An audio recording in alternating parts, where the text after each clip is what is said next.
Karon nga may anak na ta, mas maayo siguro nga magpakasal na ta.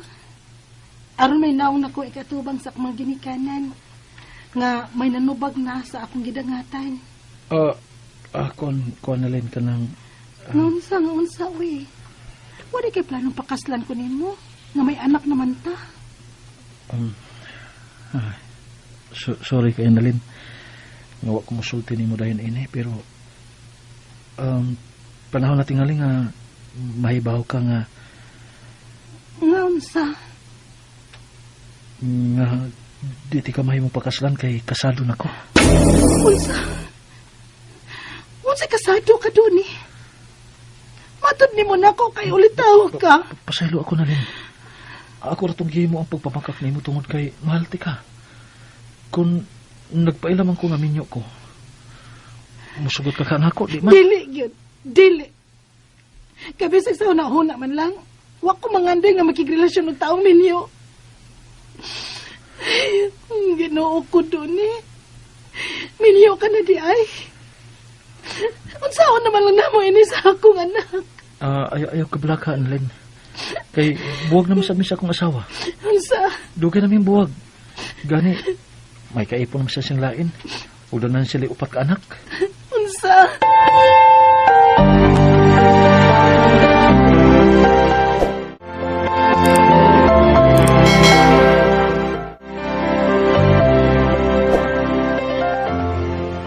Unsa?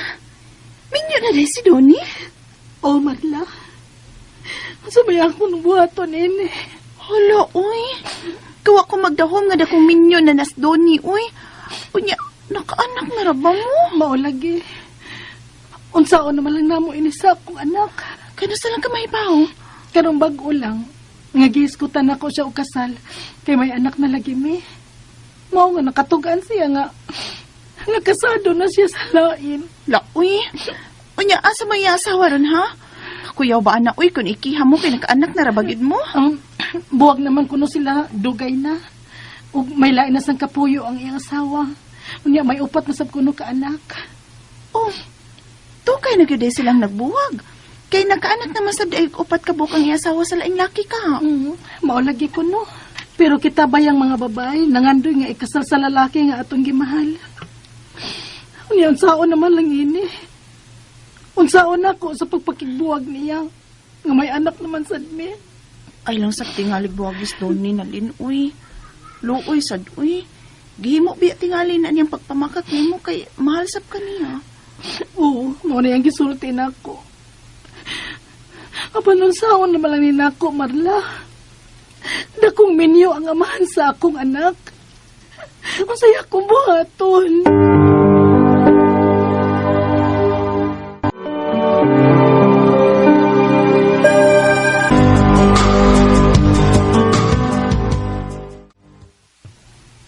Len, nasukog yapon ka na ako. Ayun ako kabulaka, anak.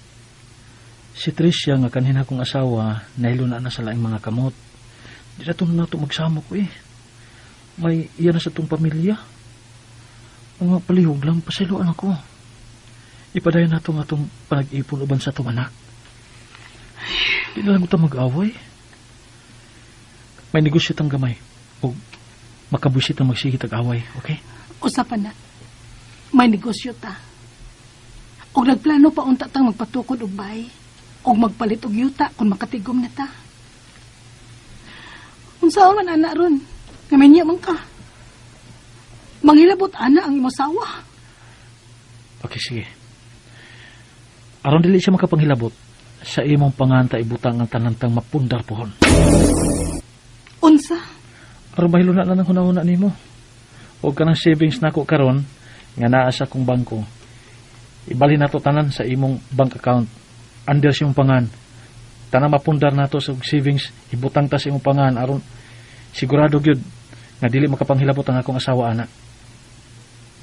Yan sa man. Okay ka na ba, anak, ha? Nalin? Donnie.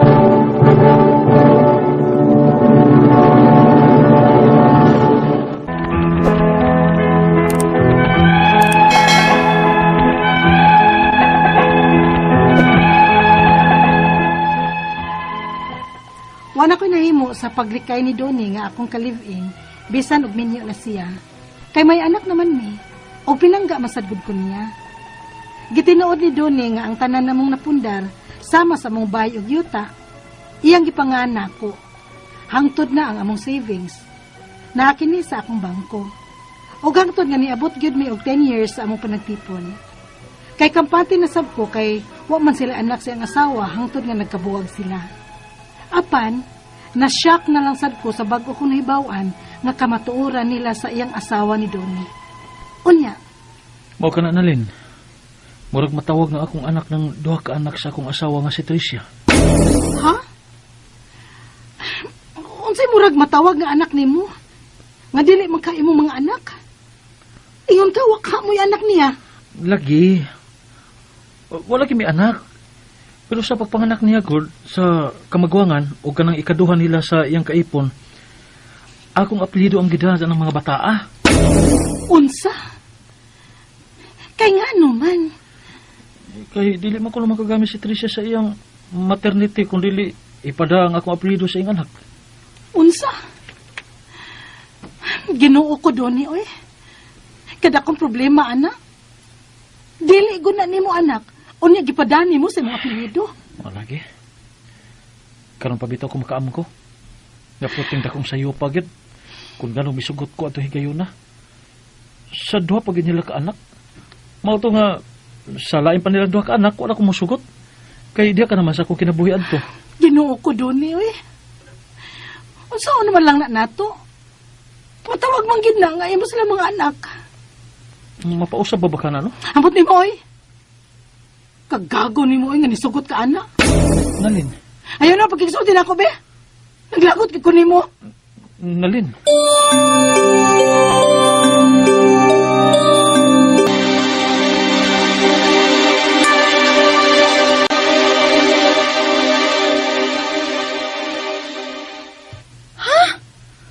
Ay, dako ako na ng problema, ha? Mao lagi, Marla.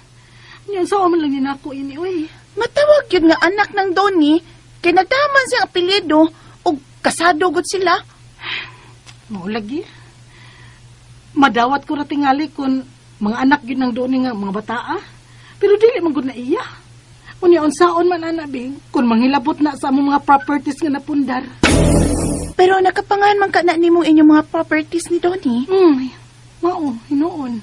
Pero nahibaw man gud ang mga tao nga ang among negosyo kaming duha si Donnie ang nagpadagan. Ang ako ug mang-claim ng mga bataa sa mga napundar namong Donnie. Hala no, kadlok ba ana, uy? Mao di ay nga naniguro si Donnie nga ibutang sa akong pangan ang tanan namong napundar. Kay nahadlok da ay siya nga kung simba ko may mahitabo niya manghilabot unya ang iyang asawa ug katong duha ka mga anak sa iyang asawa sa laing laki. Aguroy, kakomplikado ba ng sitwasyon duha ninyo ni Donnie na lin, uy? Mao lagi Marla. Unsa may akong buhaton?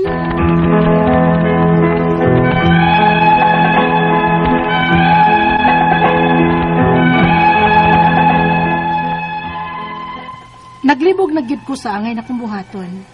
Madawat ra siguro nako kung anak gyud ning tinuoray sa akong kaipon ang mga anak sa iyang asawa sa laing lalaki. Apan dili man taon niya mga anak, unya nagdasa iyang apelyido ni Donnie. Ang ako mga pangutana mao kining mosunod, unang pangutana. Ang duha ka anak sa asawa ni Donnie sa laing laki, nagdasa apelyido ni Donnie aron kuno makagamit sa maternity. Pwede ba di ay na aron lang makagamit ang iyang asawa sa iyang maternity? Ikaduhang pangutana. Unsa may maayo na mubuhaton ana? Pwede pa ba nang matangtang o mapausab ang apelyido sa mga bata kay dili man gyud ni mga anak ni Donnie? Anak man kini sa laing laki sa iyang asawa. Ikatulong pangutana. Mahimo ba namong ikiha si Tricia, ang kaning asawa ni Donnie, sa iyang gibuhat nga pagpada sa apelyido sa ka-live-in sa iyang mga anak bisag dili siya ang amahan sa mga bata? Unsa man ang kaso? Ikaupat nga pangutana. Kung magpadayon ang pagpada sa apelyido sa mga bata hangtod nga sila mahingkod, may katungod ba unya sila sa napundar namo sud sa among panagtipon nga dili man niya iyang mga anak? Ikalimaw katapusang pangutana. Ang tanan nga napundar namo ni Donnie karon kay nakapangana ko. May posibilidad ba nga makapanghilabot ang iyang asawa ini nga si Tricia aning tanan? Kay wa pa man maanol ang ilang kasal. Palihog, tabangi og tambagi ko. Kini ang akong suliran, Nalin. Mayong adlaw, mga suking tigpaminaw, kini si Attorney Elaine Bathan og ako karon ang mohatag ninyo og tambag, tubag, solusyon, kalinawan sa inyong mga problema, sa inyong mga pangutana nga may punto legal. Mga problema nato sa ato ang mga dokumento, sa ato ang pagpandrabaho baron, sa ato ang mga kabutangan, sa ato ang karelasyon, sa ato ang kabanay, sa ato ang pamilya, sa ato ang anak, sa ato ang higala or mga emotional nga mga problema. Inyong mga giagian din ha, i-share na diri ha ug ipadanin niyo diri sa ato no na atay email address nga suliran_612@yahoo.com na apud tay Facebook account nga kini ang akong suliran official writers page. Pwede sad atong ipadala sa 3rd floor Jose R. Martinez Building, Osmeña Boulevard, Cebu City. And ato ang letter sender, atong tawgon sa pangalan nga si Nalin. Si Nalin, isuwat ni nato kay naa ni siya punto legal nga problema. No? Nisuwat ni og ipadani niya pinaagi sa iyahang Facebook account. Kabahin ni sa mga documents sa iyahang anak. Kinanam sa ni siya kaipon, no? Si Nalin, nisuwat ni kay katong siyang asawa si Donnie, no? O duha ka anak sa asawa ni Donnie, kaning iyang kaipon, sa laing laki na dala sa apelido ni Donnie aron kuno makagamit sa maternity. Pwede ba di ay na aron lang makagamit ang iyahang asawa sa iyahang maternity? Dili man na pwede og dili gyud nila anak kay kung maternity ka unsa may pasabot anang maternity. Kanang sigurong maternity nga mga benefits no nga makuha sa usa ka babay nga nahimo ng inahan or kanang mga nanganak na so pwede ka na ay mga leave credits siguro, kanang maternity leave nimo, pwede po nimo mahimong beneficiary, ang maong bata, pero ang requirement ana is either biological yun na nimo nga anak, meaning ikay nanganak ana, ikay nagbuntis, ikay nanganak ana, or legally adopted na ipagtugot sa korte nga gi-adopt o turing na gyud na sa balaod nga imuha na ng anak ang kanang bata. Dili pwedeng magmugna-mugna lang nga ipada sa apelido aron makakuha mog benepisyo kay nangilad og namakakmantaana. Di na pwede ha. Ikaduhang pangutana, unsa may maayo namong buhaton ana?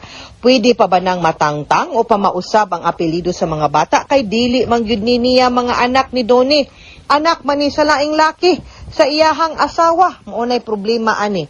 No? Ang atuang pangutana ani is unsay gibutang o gisuwat na gyud dito final na bagyud to or sa form lang dito sa pagdeklarar baron sa SSS, sa GSIS, sa PhilHealth, sa Pag-ibig, sa employee nga record, sa 201 file, kung maura na, pwede ra gyud na nato adtuon ang opisina, no?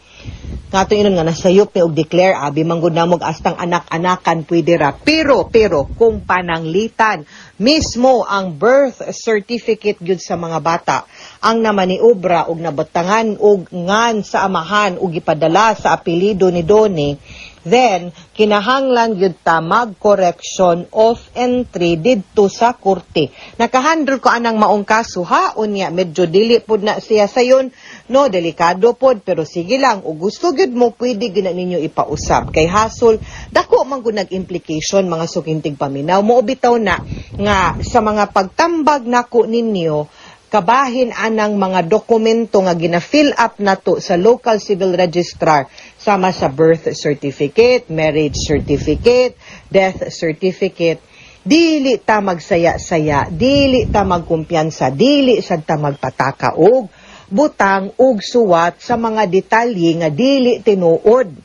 No, number 1, official document na kung unsay inyong isuwat, mauna na'y mo patak o mutatak din ha sa records ato ang gobyerno. Ikaduha, under oath na, nanumpa mo, makasa mo, mamakak mo, makiha mo, mapriso pa mo for simulation of records sa local civil registrar. Kasong kriminal na. So ayaw mo pagtuo nga wa ra na, nga pwede ra na ninyo mapapas, ma-white ink, nga mo ato ay erase.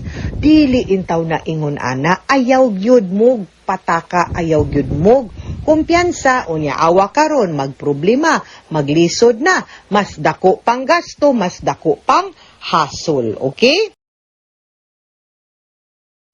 Sunod pangutana, kung magpadayon ang pagpadala sa apelido sa mga bata hangtod nga sila mahingkod, may katungod ba unya sila sa napundar namo sulod sa among panag-ipon nga dili maniniya mga anak? Maunay akong ikatulong nga consequence. Kay kung unsay imong ibutang didto, maunay mo patak ha, aside from the fact na bakak na siya, na anay gitawag mga sukintig paminaw nga legal consequences.